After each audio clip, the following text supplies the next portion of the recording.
Hay lugares en el mundo que son como encrucijadas de la historia, puntos en el mapa donde los imperios chocan, donde las culturas se forjan a martillazos.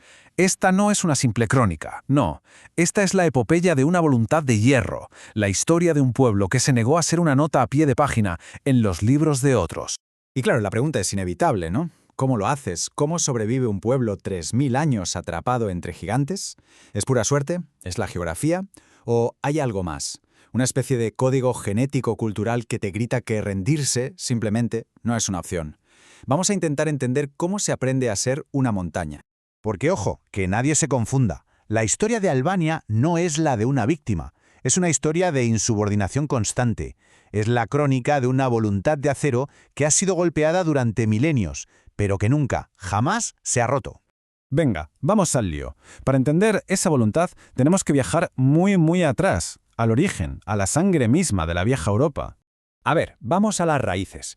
Antes de que Roma fuera Roma, estas montañas ya eran el hogar de los ilirios. Y no eran un estado bonito y ordenado, no. Eran clanes guerreros, piratas, rebeldes, los antepasados directos de los albaneses de hoy. Y aquí, justo aquí, está el ADN cultural de esta nación, la idea de que la libertad se defiende con las armas en la mano. Y lo que es fascinante, de verdad, es que este espíritu desafiante es una constante. Piensa, siglo III a.C. Roma es la superpotencia que están haciendo, la que va a dominar el mundo. ¿Y qué hace una reina iliria, Teuta? Plantarle cara. Obviamente perdió, pero el mensaje quedó grabado a fuego en la historia. Esta tierra no se arrodilla fácilmente.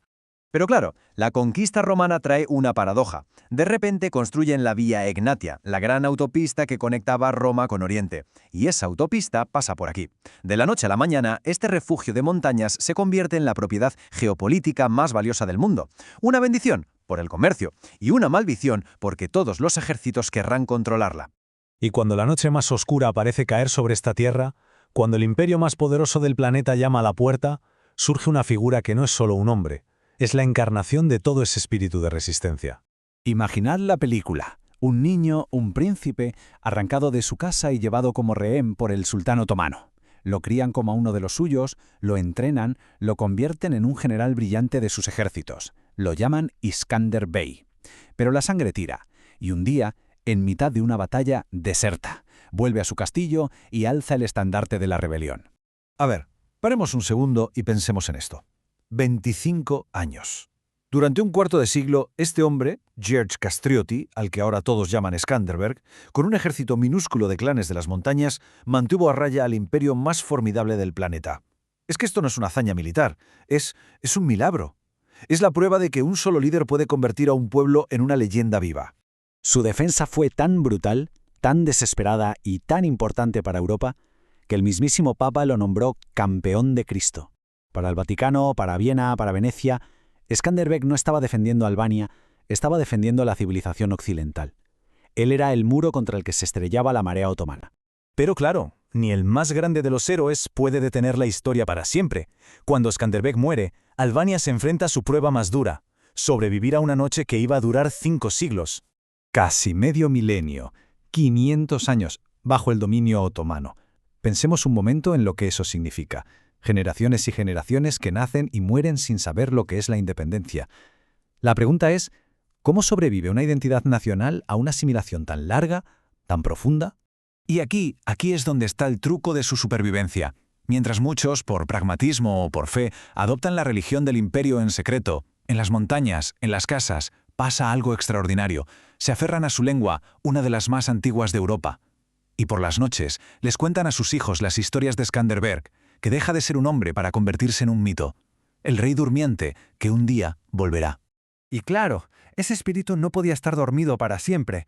En el siglo XIX, mientras los viejos imperios se caen a pedazos, un movimiento de poetas, de pensadores, la Rilindja, el Renacimiento, empieza a soplar sobre esas brasas.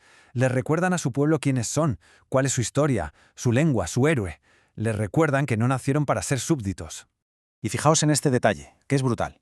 Cuando por fin proclaman la independencia, la bandera que izan no es una bandera nueva, es el estandarte de batalla de Skanderbeg, el águila de 2 cabezas. El mito había vuelto para reclamar la historia. El rey durmiente, por fin, había despertado. Pero claro, nacer en el siglo XX es como nacer en mitad de un incendio. La recién nacida Albania no iba a tener ni un respiro. Estaba a punto de ser lanzada a un crisol de guerras e ideologías que le iban a poner a prueba de formas que nadie podía imaginar. Mirad esta cronología. Es que es de locos. En apenas 30 años, este país es una nación independiente, luego una república, luego un reino.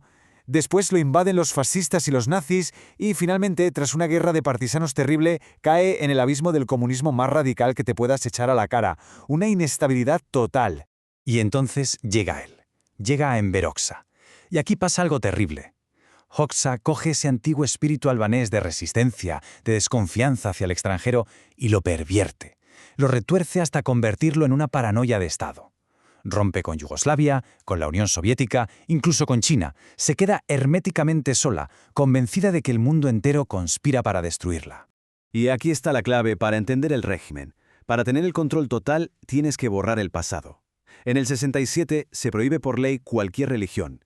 Iglesias y mezquitas, los símbolos de su historia cristiana y otomana, se derriban o se convierten en polideportivos. Fue un intento de crear un hombre nuevo albanés, un hombre sin memoria. Y si hay un símbolo de esa locura paranoica, es este número: 170.000. 170.000 búnkeres de hormigón, uno por cada 11 habitantes, construidos para una invasión que nunca llegó. El viejo espíritu de resistencia, que antes se defendía de imperios, fue utilizado para convertir el país entero en una fortaleza contra el mundo. Pero si algo hemos aprendido de la historia de Albania es que ninguna tiranía, ninguna prisión dura para siempre. Tras la caída del muro de Berlín, el águila, magullada y confundida, iba a intentar volar una vez más. El despertar fue durísimo. Décadas de aislamiento y, de repente, la libertad. Y con ella el caos. En el 97, el colapso de unas estafas piramidales masivas llevó al país al borde de la guerra civil. Pero otra vez, de esas cenizas, ese viejo instinto de supervivencia sale a flote. Se reconstruyen, se unen a la OTAN y hoy están llamando a la puerta de la Unión Europea, buscando su sitio en la familia que una vez defendieron con su vida. Así que el viaje es alucinante si lo pensamos. De ser el camino por el que todos los imperios querían pasar, a convertirse en la fortaleza de la que nadie podía salir. Y ahora, por fin, vuelve a ser una encrucijada. Pero esta vez parece en sus propios términos. Y esto nos deja con una última reflexión, ¿no? Un pueblo que se ha definido durante milenios por su capacidad de resistir. ¿Qué hace ahora que el desafío ya no es sobrevivir sino prosperar? ¿Cómo te defines cuando ya no tienes un enemigo a las puertas? La saga desde luego continúa.